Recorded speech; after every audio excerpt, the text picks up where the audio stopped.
Sometimes life is really hard.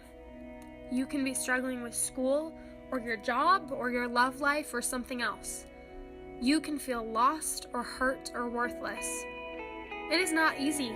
Sometimes you can want to just curl up in a ball and stop caring and let the weight of the world wash over you. Sometimes it can be so tempting just to stop. But if you feel that way, I need you to know that it gets better. Maybe not today, maybe not tomorrow, but it does get better. You are going to make it through whatever is hard right now. You are smart, you are tough, you are resilient. The world is a better place because you are in it. Whatever it is that is blocking your pathway to success or happiness right now, you can overcome it. Do not stop, do not give up. Just keep pushing. It does not matter how slow you go as long as you do not stop. You are loved, you are valued, and you are important. Other people need you. You are made of literal stardust and the product of billions of years of evolution. Just like the constellations and intricately carved mountains, just like the deep-rooted trees and bubbling streams, you are not here by accident. You are worthy of love, and you are worthy of happiness. I promise that you are doing better than you think you are, and you are going to make it through this. Look at you. I'm so proud of you. You've got this.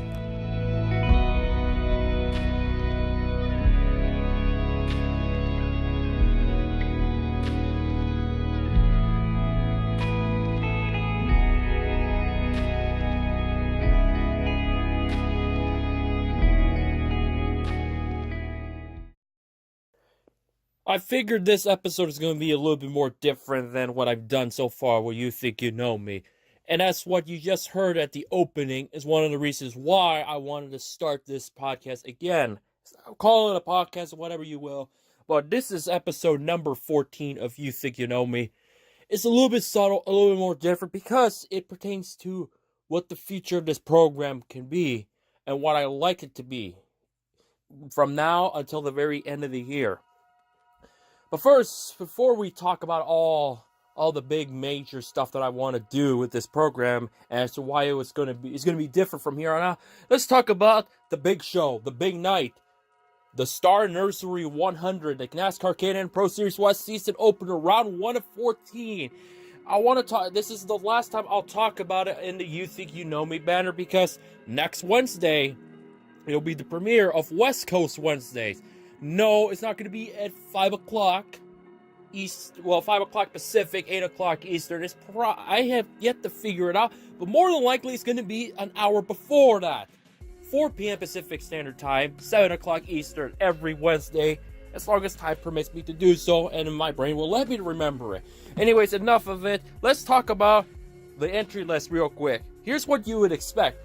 Last year, it was 24 cars that contested in the inaugural Star Nursery 100, and the race won by Sheldon Creed. In the race that Hailie Deegan scored her first career pole and finished second. The following race she would win in Meridian. She's no doubt the heavy favorite to win this. However, there's a big however, and I'll mention it in a moment. But here's the list this year, as of right now. It is 18 cars, with 16 of them confirmed, which is down 6 drivers, maybe up to 8. But one will likely run with a familiar face. Here it is. Here are the drivers in numerical order. Number 6, Jagger Jones, third generation driver, son of P.J. Jones, grandson of Parnelli Jones. He's going to be driving the number 6 car for Bob Rucati. That was Derek Thorne's ride from a year ago. Number 7 for Jeff Jefferson is Joey Tanner. No, it's not. Stop with the full house jokes. What am I talking about? Hardly anybody watches this damn episode anyways, or let alone this whole show. For those 40 people that on average watch this, salute to you, and salute to you. But no, there's nothing to do with Full House. But Joey Tanner is in the number 7. Number 8, Travis Milburn, a familiar face in the K&N West. Number 9, Trevor Huddleston. Remember, that was Ryan Partridge's old ride.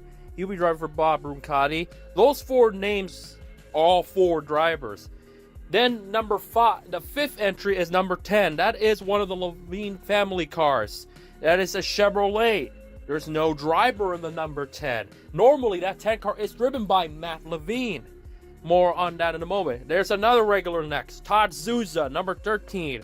Number 14, Austin Reed. Number 16, Derek Kraus, who in my eye is no doubt the favorite to win the championship. If everything goes his way, no doubt, he's the favorite to win the championship. There's no question about it. He's the heavy favorite.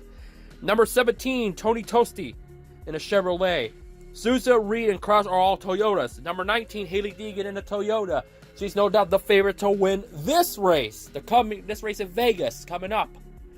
As you're hearing it on the Thursday, February the 28th, recording as of February 27th. Because it feels like it needs to come out the day of the opener. And there's a lot more reasons why as well, as I'll mention later. She's going to be driving an older car. It's not going to be the current look, the Toyota Camry. It's going to be an older look. It's an older model. So it will be interesting how that goes, because a year ago, Derek Thorne was basically the only one in the Ford Fusion, while Partridge and Huddleston were driving older cars, older Fords, the Gen 5. Let's call it speed of it. No, Gen 4 look. The 11th entry is another to be determined. That is a Ford in the number 36. That is a Sue McCarthy owned car. The number 12, Cody Vanderwall. Remember, as I mentioned last week, he's now part of an alliance with Matt Levine's team. Matt Levine's squad, mind you, won the race a year ago. That was Sheldon Creed's winning. That was the team that Sheldon Creed drove for, the number 40 car. So Matt Levine the Matt Levine entries should be considered a super dark horse. I consider Cody Vanderwall a super dark horse for the championship. And with that alliance, I think it will be an upgrade, no doubt. And also, it will help him quite a lot when it comes to sponsorships, as he has Port of Tucson on there. Remember, a year ago, the sponsorships were a struggle for Vanderwall, but a sweep at Tucson really helped. And now with him getting a full sponsorship for the time being, and driving for Levine as an alliance, keeping the 43, it'll be interesting how he fares. And he's speaking of Cody Vanderwall. There was a tweet out there yesterday that he implied towards Hailie Deegan, because there's an article on NASCAR Home Tracks where Hailie said, since Sheldon Creed is not going to be in the race, it's win or bust. Anything but a win is a disappointment. And then, take it for a grain of salt, but keep this in mind. I just mentioned that Vanderwall is with Levine.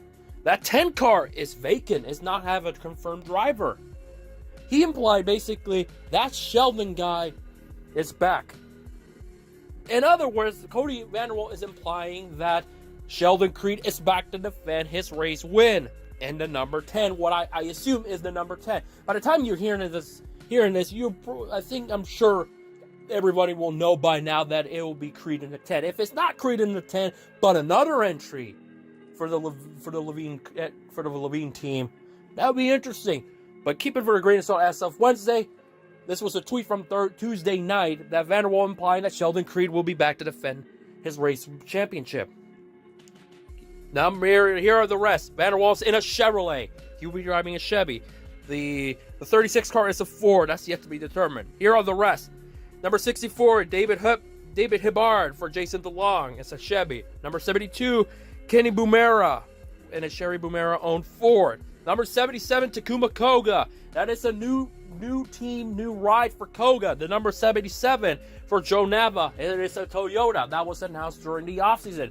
Outside of Derek Thorne confirmed that he'll be heading back to the Southwest Tour, Koga was basically the first major change announcement, driver team change. That 77 car had a nice looking car a year ago. It had various drivers on there, so many that it's very difficult to fully explain, because I want to talk about more personal stuff in a moment. Number 84, Rich DeLong III. That is another driver that has been competing for quite a while. Number 86, that is a Chevy. Koga's a Toyota. Number 86, Tim Spurgeon. It is his driver-owner Chevy. And then number 99, it is a blue Napa Filters. Brittany Zamora of Kennewick, Washington. The number 99, that is the 18th and final entry listed as of Wednesday. There may be more, there may be fewer. But the big question mark going into the big race is Sheldon Creed and Hailie Deegan. How will they do? Will Derek Kraus's momentum in New Smyrna and all the experiences that he went through a year ago, all the heartbreak, being involved in 3 different incidents, including his ex-teammate Cole Rouse. Like I said in that opening package, my last video before this one, if all the pieces are together, he's no doubt the favorite to get Bill McAnally a 7th Series championship. I'm looking forward to it. I'm looking forward for West Coast Wednesday, talking about the K&N Pro Series West regularly and see how that goes, because I really want to make it work. Other news is Pippa Mann will be competing in the Indianapolis 500 for Clausen Marshall Racing. That was the ride that Stephen Wilson had a year ago with the sponsorship ties. Pippa Mann, of course, was one of 2 that failed to make the 500 along with James Hinchcliffe. That's another one. Can Pippa Mann make it? There could be 38 up to maybe 40 cars in the 500. One thing is for certain, Bump Day is going to be legit Bump Day. The format is a little bit finicky in my eye. I do agree with Mr. David Land on that one. I feel like Pole Day should be Saturday, Bump Day should be Sunday. I'm not sure exactly if that's how he wants it, but I do agree that the format that we have right now is clustered. It's a mess. You got some work to do. But the fact that we're going to have pure Bump Day, like more than just 30, we're at 38, possibly maybe 40, who knows? That's what I'm talking about. That's what I'm talking about. That's what Bump Day. It feels so much intriguing when there's more than 2 cars that could be going home. You don't know who will go home. Indianapolis has a history of big names missing the 500. Bobby Rahal, 1993. Emerson Fittipaldi and Al Unser Jr. in 1995. James Hinchcliffe a year ago. Ryan Hunter-Reay missed the 500 before ultimately buying a ride, replacing Bruno Junqueira, who never had another crack at the Indianapolis 500. I wrote a column about it for Motorsports Tribune, talking about face the music, James, face the music, Pippa. If you're out, you're out. You don't buy your way into the race. You don't. It's just unethical, in my opinion. Speaking of unethical, or it says the reason why this episode is on a Thursday instead of what I would have hoped it would have been yesterday, like normal, it's because a lot of stuff has been going on. A lot of shit has been happening. From my regular, average, mundane life, the fact that the individual you just heard at the opening is on a huge, major conquest, major trip to Nashville, Tennessee for 18 months. And why is that a big deal? Because here's the story. When it really comes down to it, what I hope for other people, especially the people close to me, is to deliver me phenomenal what they do. It doesn't matter how long it takes. If it's 3 weeks, a month, a year, 18 months for this case, it doesn't matter, because the grand scheme of things is as long as you're doing what you love and it's going to change you, make you stronger, not just the individual, but other people. And that's kind of like her motive, her goal. I can't fathom enough how joyful that is when I have people that do this kind of stuff that are out there to make a damn difference. Because those are the type of people that are kind of hard to come by. And also the stories that get untold or a little bit unnoticed. Especially considering she's one of my basically closest friends. I'm going to have to break character. I have to break the aura of Auto Rock and Racing 94. I have to take that cap off and go into the personal elements of me and why it's called You Think You Know Me. Because that's the thing. You may think you know this individual, but when you hear the story and you understand who they are, you come out thinking, wow, I thought I knew the individual. When I had my show at KUOI FM Oscar 89.3, I changed it from Godfather's Word of Reasoning to You Think You Know Me, because I feel like people think that I am this arrogant, I'm this son of a bitch, arrogant asshole from Idaho that just doesn't want to talk to anyone. That's far within the truth. They just don't know me. You think the people think they do know me, but then in reality they don't. And that's kind of how I made it to what it was for the tail end of my college career. Tell interesting stories, get them to know who I am more as an individual and why I go through this hell. Sometimes why I love doing what I love and why I went to the Daytona 500 to prove a point. Not really to prove a point, but prove my worth. Prove Motorsports Tribune's worth, that they have hardworking individuals that work as a team, that put in the hours, that put in all of the stories, that put all the pieces that are distinctive or unlike anything out there. Look, when I wrote the Angela Roosh story, or the Ben Rhodes piece, it's just to start off, those are captivating, fascinating to hear. When they talk about a lot like how Sport has stronger support by the Ford Performance Group. Because remember, BKR, Brad Keselowski Racing, that was the face of Ford. Sport had to jump in at the very last minute, leave Toyota, which they proved themselves to be their strongest point they ever had, to go to Ford to essentially represent the banner. Because who do you really had at Ford if it wasn't for Sport? Just a part-timer. It's going to essentially turn into the zombie Dodge. And now, a little thing going with Carl Longstein is the zombie Toyota, which is the Camry, because now they're riding Supras. They do have Supras, but they also are willing to blend in some Camrys then and there. Depends on the driver and the occasion and the situation that Carl Long is going through. Those stories are fascinating. Like in the Roosh story, she basically had to sacrifice a lot of things. She's fine, and she's financially doing well. But she has to sacrifice a lot of things to get back behind the wheel and prove that she is capable. She wants to focus on the racing aspect. Because, of course, if beforehand she finished, she hardly had any top 25s at all in the Xfinity level. She only made one Truck Series start before the 250-miler at Daytona, or in technical terms, the 278-miler at Daytona. And she finished 8th. Who knows how she would have done if the cylinder and all of that stuff, overheating, didn't happen. Who knows? They had a plan. They had a game plan. Stay in the bottom, run a smart race, and they did that. And they've done that. Now, that's fascinating stories. When my individual friend is going to embark in 18 months, and she's not going to listen to it, because you'll be focusing on the big picture. Making a difference, making an impact, because she's a motherfucking warrior. Excuse my language, but that's how I feel. In my eyes, she's a motherfucking warrior. Out there to prove the world, make a difference in this world. And hopefully in 18 months' time, whoever she impacts in the good old Nashville, which for me, when it comes to Nashville, if NASCAR ever comes back to Nashville, I'll give it a look. I'll give it an eye. It won't be for a while. It won't be for a while, honestly. All I do know is that Nashville will be the banquet location now. And I think if it's successful, they'll be back in Nashville in no time. Got some work to do, but why am I talking about racing? I'm talking about this individual that means so much. Here's why. The difficult aspect of transitioning from high school to college is to have that one person that you just cannot fathom, express your feelings with. In a good way. But, well, just like you can't just say it unless you see the individual. And that's the thing. That's the beauty. That's the thing. When that time comes anytime soon, it won't be till 18 months, maybe 20. Maybe this waiting game that I'm going through right now, it gives me a time to reflect. Let's just think about how she's doing. What am I doing? How am I making an impact? How is the people around me making an impact? Because the people you surround with can make their own impacts if it's a positive one.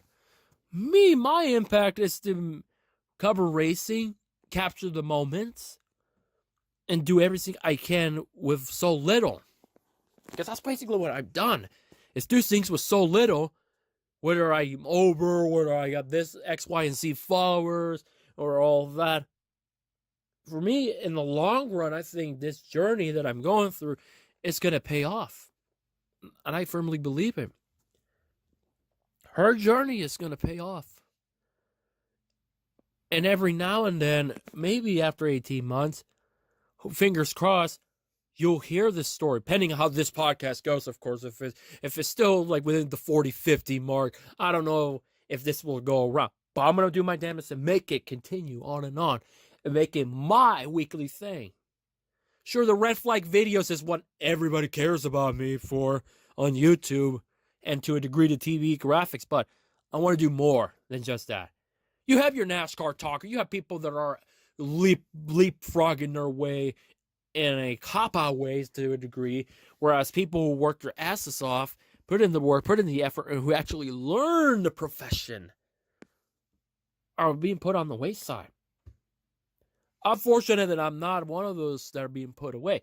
But it is also helpful to keep going to build the momentum. So eventually, I be in that ladder, in that threshold. I may be the outsider. I may be the outcast of the NASCAR people. YouTube. I'm not the big five. Well, I call it the Phoenix Five. I'm not the big guys. I'm not the big dog. The big dog, Roman Reigns. By the way, came back. He's on remission. There's this whole brouhaha debate as to whether or not it's a work or not. In my opinion, I don't think it's a work. But the moment I hear it is, whoo! I tell you what, it's going to be a dumpster fire effect. And if that somehow happens, you won't hear it right away. I'm not those people that are like, breaking news, this happened. Well, unless if I'm recording it and I tell you about it, what's going on. But I don't make full videos like, boom, instant views. No.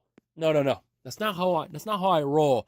I like to learn the pieces, pick up as much as possible, and understand it before I would do such a thing. You have also other YouTubers that tell you all this stuff. I just bring in a different outlet, mostly in an audio aspect without visuals. Because sometimes if you hear an audio, you could be doing whatever you are. You could probably be bored out of your mind and just be inspired what the hell I'm saying. Or it's just, the truth of the matter is, we're all out there making an impact. We're all out there to make a difference.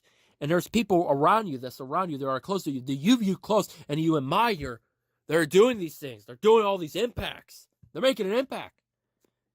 If you're in a spot where you feel like you need to make an impact, make it natural. It's got to come out naturally. It cannot be forced. You cannot force it. I've learned that a lot throughout my life. You cannot force it. Don't be a tryhard. Let it come naturally. If it's the time, you go for it. If it's not the time, just wait and figure it out, put all the pieces, and then you go on your journey. That is what she's done for me is unquestionable, super beneficial. We have our views, we have our differences, we have our instances where we don't speak at all for a year or for months. But as long as it remains healthy and civil, and you're proud of one another, like I'm mesmerizingly proud. I don't think mesmerizingly is a word of what she's going to do. And I know she's going to rock it. Because as I said already, she's a motherfucking warrior. I don't know why I have to say the M word in an accent way, but hey, I could do the line of 1,000 voices. I can talk about, well, that kid's an idiot. He wins one bush race. Okay. I can do certain impressions. That's 2 weeks in a row I did a Tony Stewart impression. That's probably the worst one you ever heard. But I think that's how Martin Truex Jr. feels about Ricky Stenhouse after Atlanta. And that's kind of how I feel about certain people sometimes. It's like, oh, just because they did this all of a sudden, they can just what's their way through into the ring like, God damn it, this is McMahon, God damn it. I feel like that's Sheldon Creed at Vegas if it's true. What Cody Vanderwall said. If like this is Sheldon Creed being like, yeah, God damn it, I'm Sheldon Creed. I'm coming out here to win the goddamn dirt race, pal. See, I could sort of do a Vince a little bit better than Tony, but that's besides the point. Be yourself. Know your worth. Gotta come out natural. And that's how I feel about. I just feel about that individual. I just do. You'll find if it warrants it, if the time comes where we discuss about it, as she's open to discuss about it, you'll be the first. You'll hear it. Because the big story is, I want to make You Think You Know Me an outlet for people to tell their stories, their journey, their livelihood, as much as they want to, when time permits. I want to have guests in this show. I want to bring people that I feel like that fits the mold of the You Think You Know Me moniker. That fits like, you think you know the individual, but when you hear about it, you come out not knowing much, not really knowing them a whole lot. But when you come out of it, you know a little bit more. No more pre-assumption, no more assumptions. You're getting facts. You're getting lessons. Over the coming weeks, I'm going to be trying as much as possible to get as couple of guests as possible. And it's limited. It's open. It's unlimited of who I want to bring on. They could be a gamer. They could be someone working in the motorsports industry. That's going to be a stretch, though. Or people I just know, I've known for years that if they want to tell their story, they have an interesting background, I want them to tell them the story. And whatever the numbers come out, it doesn't really matter. As long as one or more people are inspired or learn something, that's what really matters to me. That's the end goal of You Think You Know Me, is impact as many people's lives as possible and tell you some stories. Sure, the all year so far has just been a bunch of motorsports talk. I'll still talk about it. It's just going to be a little bit more limited now. It's more so when there's guests involved. I'll talk about it, chime in some ham and eggers about it, certain topics or songs. Like when it comes to music, I haven't talked about it because it's still that Garbage 7 Ring song #1.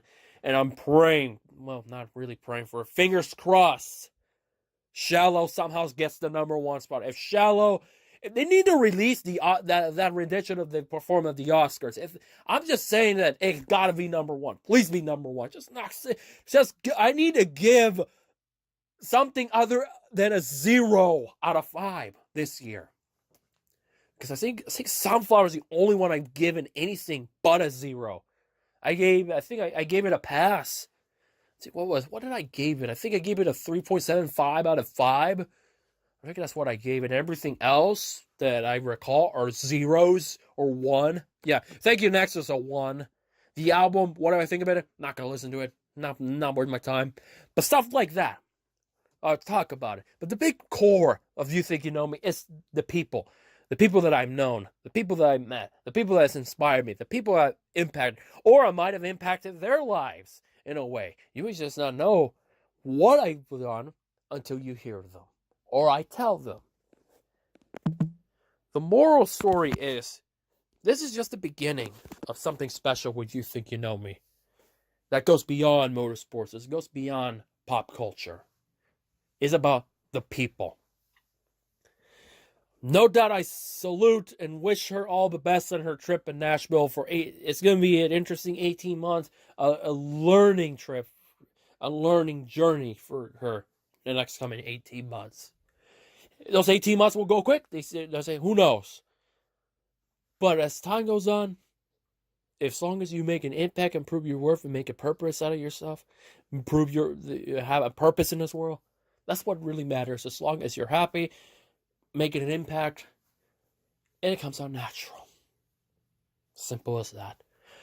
Hopefully you enjoyed this sort of special edition of You Think You Know Me. It's kind of different because I didn't really talk about just one narrow-minded topic, which was motorsports. I started off with a special intro, and I just want to tell you what this show should really mean in the long run. So, you're seeing the outlets on the picture on Twitter and Instagram. Those are the ideal outlets for you to follow my journey. I'm not going to say it. Just pause the video, type it in, you'll find it, and boom. You're part of the ride. And I hope you guys stick with the ride because it's going to be more interesting in the coming weeks and months.